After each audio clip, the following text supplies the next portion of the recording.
Olá, boa noite. Estamos iniciando o programa em off de hoje. Hoje a gente vai falar sobre saúde mental. É um assunto que preocupa as autoridades médicas, preocupa os gestores, enfim, preocupa todo mundo, né? Inclusive as famílias. E a gente está com um especialista aqui, a psicóloga Márcia Carine Monteiro, que vai conversar conosco. Márcia, boa noite e seja bem-vinda ao em off. Eu que agradeço o convite e vamos realmente falar sobre um tema tão importante para a saúde das pessoas. A saúde mental que, pelo que parece, Márcia, depois da pandemia, durante a pandemia e após a pandemia, essa questão ela foi agravada, né? Ela teve uma elevação muito grande, A gente percebe isso nesse dia a dia. As pessoas, elas já não acham que tem 24 horas o dia e cada vez mais a ansiedade tem potencializado problemas relacionados à saúde mental. E que principais fatores têm agravado essa questão da saúde mental nas pessoas hoje? O nível de ansiedade, o nível de cobrança. As pessoas acreditam que o dia não tem mais 24 horas e terminam colocando mais informações no seu dia.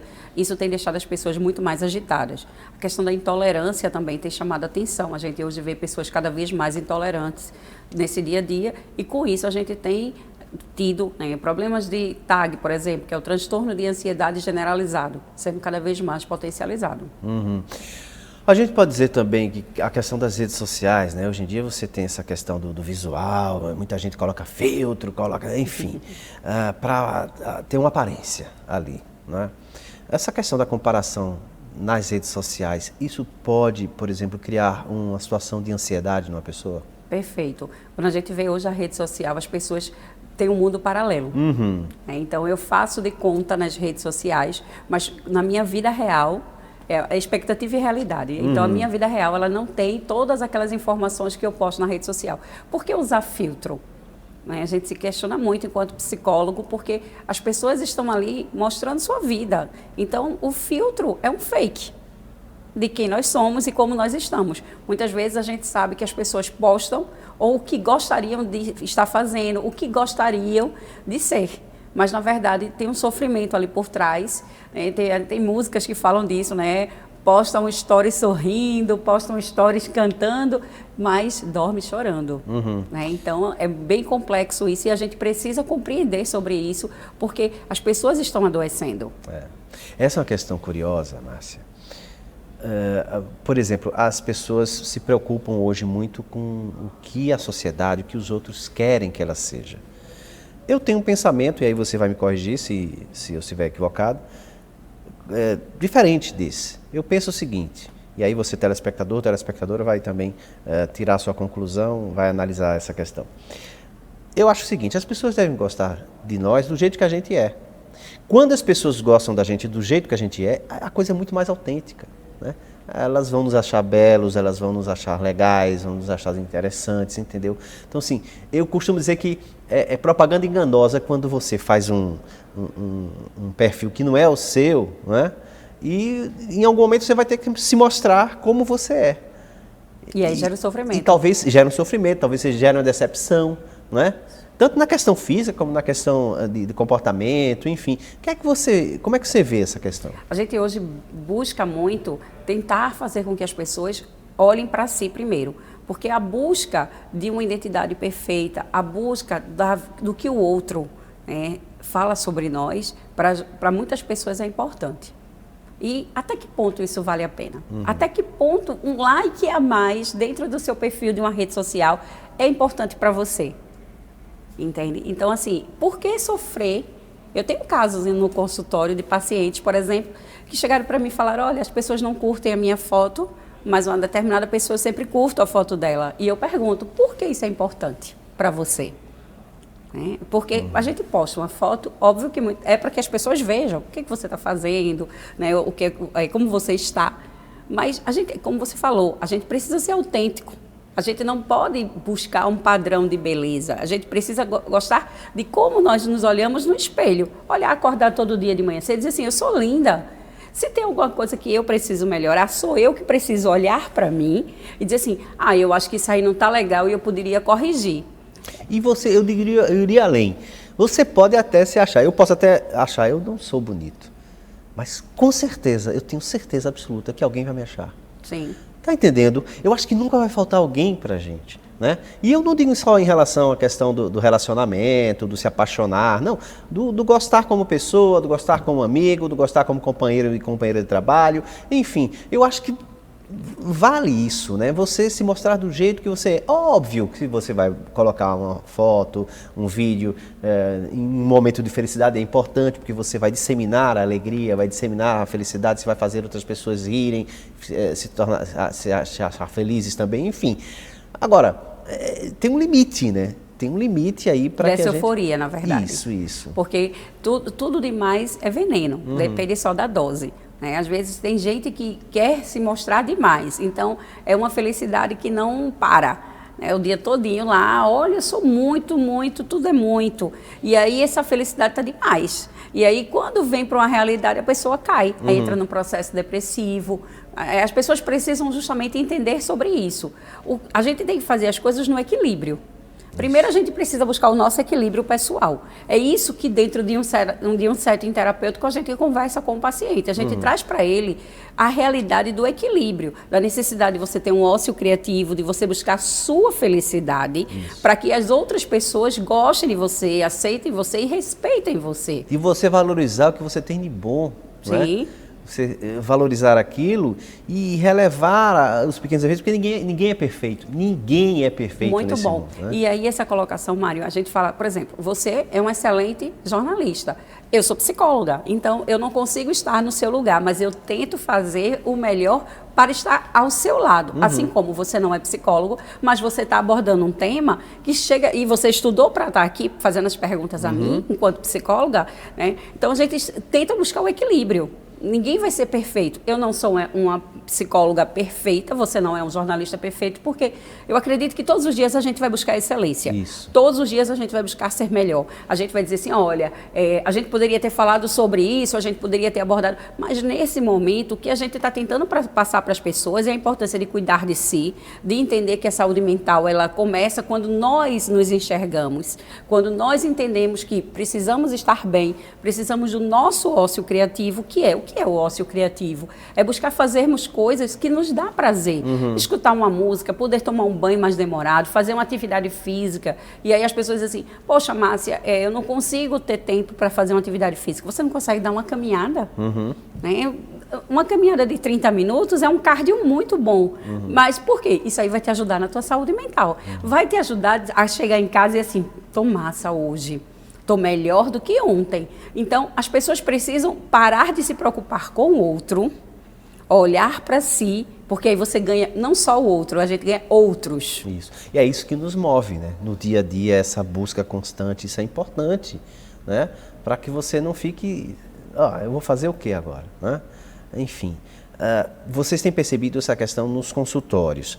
E como tem sido o cuidado com essas pessoas? Quer dizer, quais são os conselhos que são dados para essas pessoas para elas tentarem se encontrar? Né? Ótimo. A gente faz muito quando a gente recebe essas pessoas no consultório, e eu digo às pessoas de casa também que façam o seguinte, façam uma linha da vida. Pega um papel, coloca uma setinha ali e faz a linha da vida. Primeiro você vai colocar o seu dia de 24 horas. Quanto tempo você leva para dormir? Você precisa dormir 8 horas. Então, vamos lá, organizar 8 horas e vamos redistribuir no seu dia para completar as 24 horas. Então, a gente vai mostrando às pessoas a importância do sentido de vida.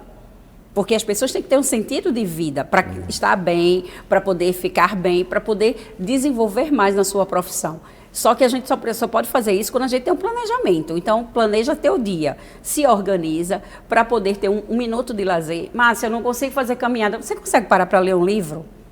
Né? Pode ser um livro digital, pode ser um livro físico, mas eu consigo parar 20 minutos e ler um livro que eu gosto. Eu consigo parar 20 minutos, 30 minutos, 1 hora em casa e fazer uma comida diferente no final de semana para minha família. E eu pergunto muito, você está dormindo? Porque o que acontece, as pessoas não estão dormindo. Eu acredito que muitas das pessoas que estão nos assistindo hoje, eles vão dizer assim, ai meu Deus, eu me enquadro nessas pessoas que não estão dormindo. Por que você não está dormindo? Porque você não está bem. E quando você não dorme, você tem um dia péssimo. E aí você se irrita muito fácil. É o que a gente estava falando, a questão da TAG, que é o transtorno de ansiedade generalizado, E a síndrome do pensamento acelerado também é uma coisa que a gente vê muito hoje, que a síndrome do pensamento acelerado é justamente um start, uma luzinha que acendeu, que você está precisando de ajuda. Você está mais agitado, você está intolerante.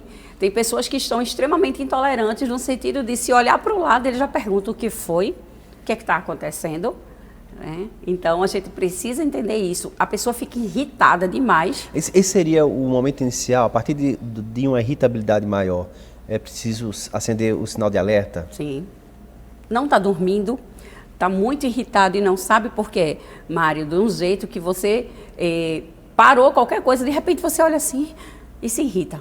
Muito fácil. E aí as pessoas ao seu lado começam a pontuar. O que foi que houve? Você está bem? Né? E aí você começa a ligar essa luzinha. Outra coisa, a questão da comida.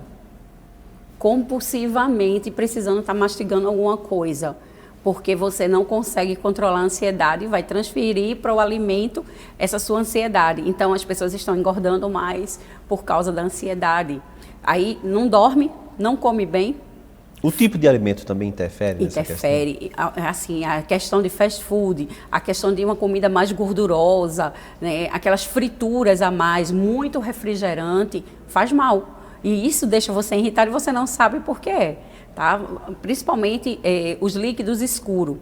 Tá? Entra a Coca-Cola, entra o café, alguns chás preto, né? Que tem os chás escuros demais. Isso não é legal. Porque ele acelera teu metabolismo, te acelera e te deixa mais irritado e você não sabe por quê. Márcia, eu não posso tomar um café? Pode. Não posso beber um refrigerante? Tem gente que diz assim, o café é que me acalma. Eu fico tenso, fico tensa até tomar um café. Quando eu tomo café, eu relaxo. Assim? Você transfere para o café uma ansiedade que é sua. Só que quando a gente faz uma avaliação psicológica e pega um teste, né, um teste planejado, tudo acadêmico, a gente vê lá o nível de estresse, a gente vê lá o nível de ansiedade. Por quê? Quando você toma uma cafeína e faz uma avaliação psicológica, aparece isso no teste. E aparece num grau acentuado, como dependência. Cria-se uma dependência, então. Cria-se uma dependência. E isso aparece nos testes projetivos. Bom, e a partir do momento em que se acende essa luzinha, é procurar um profissional para conversar? Procurar um profissional, um especialista, para sentar, para a gente avaliar como é que você está, para a gente reprogramar a sua história de vida. Porque assim, a gente precisa começar a envelhecer melhor. A partir dos 40, 45 anos, a gente tem que programar a nossa velhice, porque nós somos o que vivemos, como vivemos. Então, a gente precisa procurar um terapeuta, sim, para controlar essa ansiedade, para organizar a história de vida. E, em alguns casos, Mário, poucos, mas em alguns casos, às vezes, a gente precisa até fazer uma intervenção medicamentosa com o psiquiatra. Não que vá ter uma dependência, porque, meu Deus, eu estou ficando louco. Não, não é isso. Isso aí é uma fantasia que existiu lá no passado. Às vezes, a gente precisa, sim, fazer uma equipe multiprofissional para fazer um ajuste adequado nesse paciente. E que não é uma coisa do outro mundo, né? Muitas pessoas hoje fazem esse tipo de tratamento, né? E que em alguns momentos você tem uma dosagem de medicamento, ele aumenta, depois vai diminuindo, vai, como se chama, o desmame, né? Até encerrar. Né? Isso. E muitas vezes a gente faz a associação também, por exemplo, com atividade física, com o nutricionista. Sim. Então, essa equipe multiprofissional vai te ajudar. E muitas vezes o próprio psiquiatra, ele diz, não vamos fazer medicação. Vamos para a Nutri, para ela te passar alguns alimentos que são importantes para essa área que está com defasagem, que precisa de ajuste. Até porque, se você não cuidar, essa ansiedade ela pode levar a problemas físicos, né? Sintomas físicos. Quer dizer, a que problemas a ansiedade pode levar? Se você, na questão física da pessoa. A pessoa pode ficar doente, pode ter uma doença, pode ter um problema?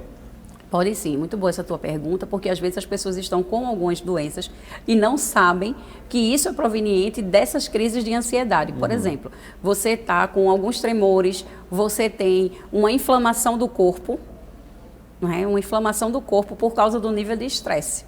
Então, sobe tua taxa de alumínio, sobe teu ferro e você não sabe por que foi. Fruto de uma má alimentação associada a um pico de estresse. Então, a ferritina vai lá para cima e você inflama o corpo. E aí você começa a ter problema de visão, né? E você, eu acho que eu estou vendo meio embaçado. E por que será? Então, está associado muitas vezes a esse seu estilo de vida. Né? Nesse momento não está bem.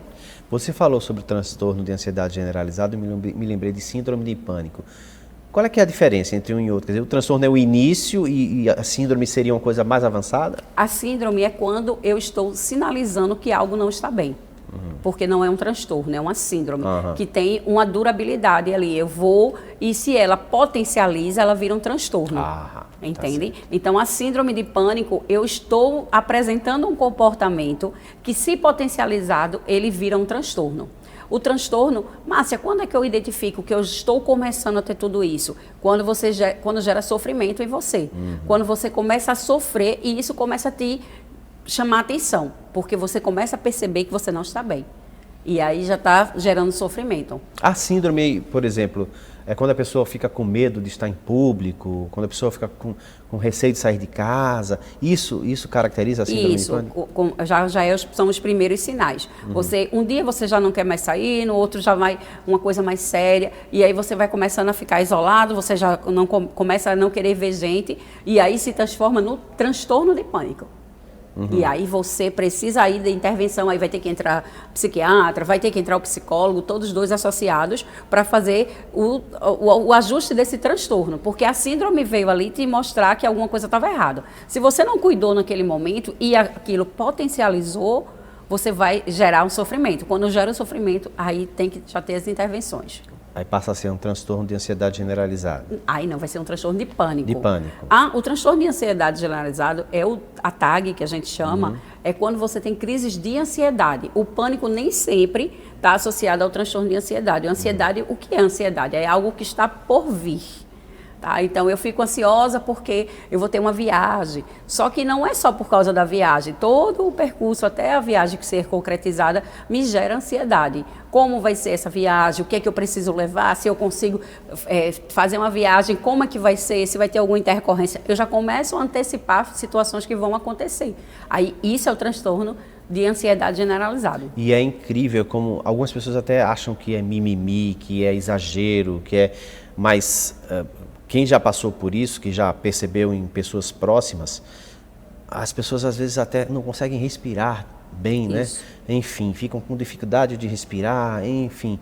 E é preciso ter cuidado com essa questão de que, é mimimi, isso é besteira, isso é exagero. Não é. E você vai explicar isso daqui a pouquinho no segundo bloco do programa de hoje.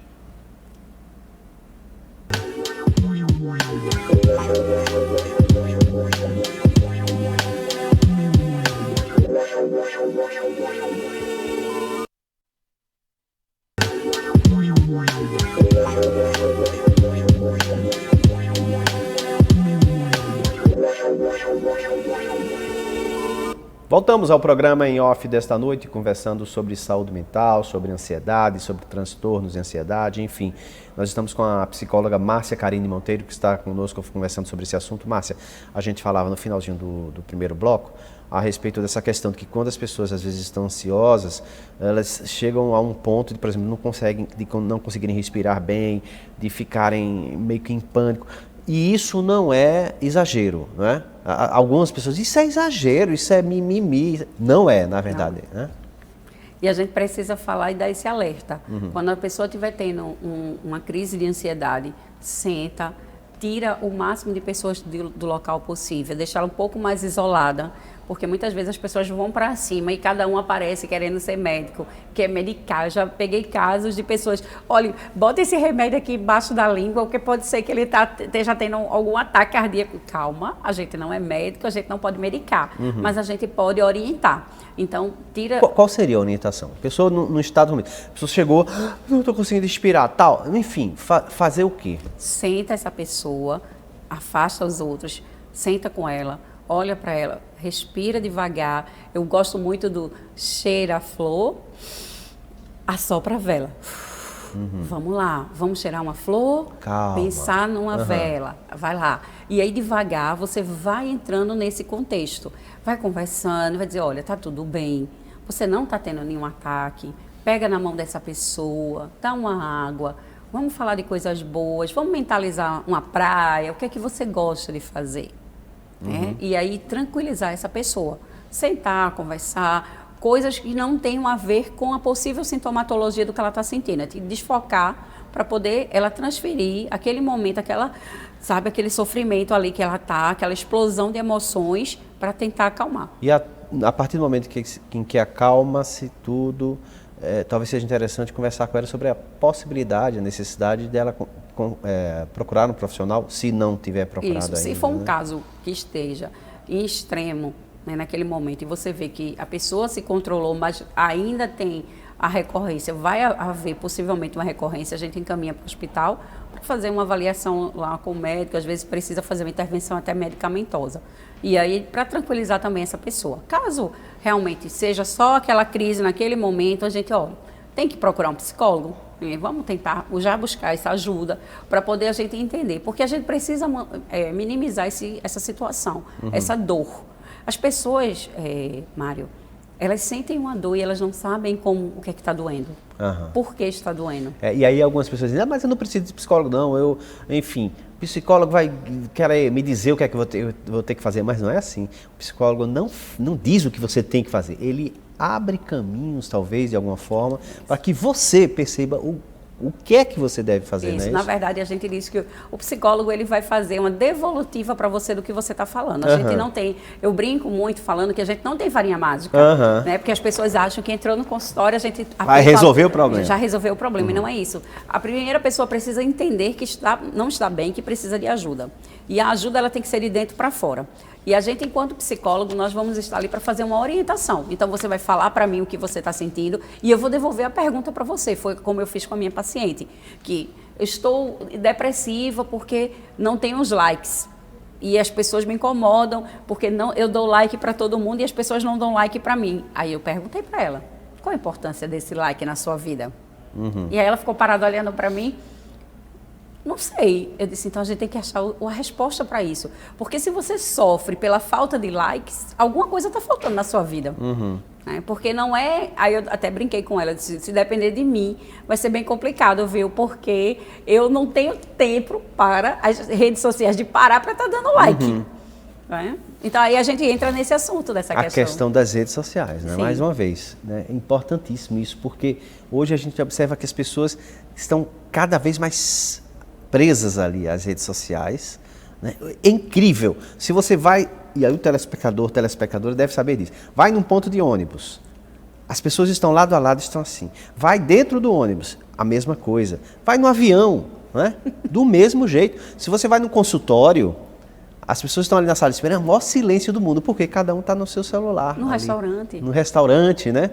Enfim, as famílias não conversam mais. Se brincar, na hora do almoço, está cada um com seu celular se alimentando e dessa forma. Quer dizer, as pessoas estão cada vez mais dependentes, cada vez mais tempo nas redes sociais. E isso é prejudicial, né? Demais. Quando a gente fala dessa ansiedade generalizada, é a potencialidade que você dá ao uso do telefone. A gente hoje vive numa sociedade que não dá mais para voltar atrás em relação às mídias sociais, aos smartphones. A gente cada vez mais dependente, porque o aplicativo do teu banco está dentro do teu celular. Então você já não paga mais a conta lá naquela lotérica, você não sai de casa para fazer o pagamento de uma conta, você já pagou aqui no celular.